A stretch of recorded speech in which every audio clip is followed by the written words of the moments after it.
প্রতিবারের মতো এবারও কোচবিহারের দল উৎসবের সূচনা হলো। ঐতিহ্যবাহী কোচবিহার মদনমোহন মন্দির থেকে পূর্ণিমার বিশেষ পুজোকে ঘিরে সকাল থেকে মন্দির চত্বরে ভক্তদের উপচে পড়া ভিড় লক্ষ্য করা যায়। আবিরে রং আর ভক্তিমূলক সঙ্গীতে এক অনন্য আধ্যাত্মিক পরিবেশ তৈরি হয় গোটা প্রাঙ্গণে। দলের এই পবিত্র আবহে উপস্থিত ছিলেন কোচবিহার জেলা শাসক রাজু মিশ্রা। পাশাপাশি অনুষ্ঠানে যোগ দেন কোচবিহার পৌরসভার পৌরপতি দিলীপ সাহা এবং জেলা তৃণমূল কংগ্রেস সভাপতি অভিজিৎ দে ভৌমিক। তাদের উপস্থিতিতে উৎসবের মর্যাদা আরও বৃদ্ধি পায়। বিশেষ পূজা, আরতি ও প্রার্থনার মধ্য দিয়ে দোল উৎসবের আনুষ্ঠানিক সূচনা হয়।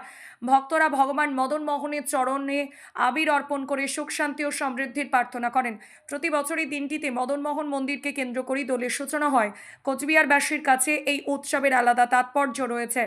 শান্তিপূর্ণ পরিবেশে পুজো সম্পন্ন হয় এবং উৎসবের আমেজে মুখর হয়ে ওঠে মন্দির প্রাঙ্গণ। রঙের উৎসব দোলকে ঘিরে এখন গোটা শহর জুড়ে আনন্দের উচ্ছ্বাসে। এবং আজ মদনমোহন মন্দিরে দেখা গেল, এরপরে কোথায় যাওয়া হবে? একদিকে রাধারানীর দোল, আরেকদিকে চৈতন্য মহাপ্রভুর জন্মতিথি। সকলের জীবনে সুখ স্বাচ্ছন্দ্য মঙ্গলময় দিন আসুক। বিশ্বে যে একটা অশান্তির পরিস্থিতি তৈরি হচ্ছে, সেখান থেকেও বিশ্ববাসী শান্তির এবং রঙিনময় জীবনের দিকে এগিয়ে আসুক, এটাই প্রার্থনা থাকবে। মদন মোহন দেবকে আমরা প্রথম আমার এটা হোলি উৎসব, সবাইকে আমি হোলি বা দোলযাত্রা শুভকামনা শুভেচ্ছা জানাচ্ছি। আর আজকে এটা করে আমার খুবই ভালো লেগেছে। আপনারা জানেন লাস্ট টাইম আমরা রাসমেলার সময় পুজোগুলো করেছিলাম, আজকে এটা যে ঐতিহাসিক পুজো আছে সেটা করে খুবই ভালো। সবাইকে আবার শুভেচ্ছা জানি। সবার শুভকামনা, সবাই যেন ভালো থাকুক, সুস্থ থাকুক, হেলদি, সাকসেস, ওয়েলবিং সবার জন্য এটাই কামনা করি। Thank you. কীভাবে দেখছি সকলকে বসন্ত উৎসব তথা দোল পূর্ণিমার শুভেচ্ছা জানাই। মদনবাড়িতে প্রত্যেকবারই আসি, মানে এর সঙ্গে চেয়ারম্যানের কোনো সম্পর্ক নেই, কারণ আমাদের প্রাণের ঠাকুর মদনমোহন, সব কিছু চাওয়া পাওয়া সব মদনমোহন ঠিক করে করি।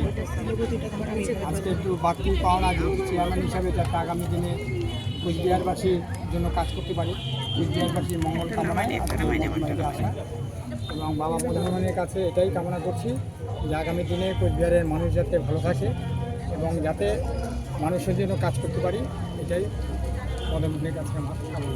এবং এটা বসন্তের উৎসব, শীত শেষ করে বসন্ত, সেখানে প্রকৃতি প্রস্ফুটিত হয়, ফুলে ফলে ভরে ওঠে, চারদিক রঙে রঞ্জিত হয়ে যায়। মানুষ আজকে দুদিনব্যাপী রং খেলা করবে।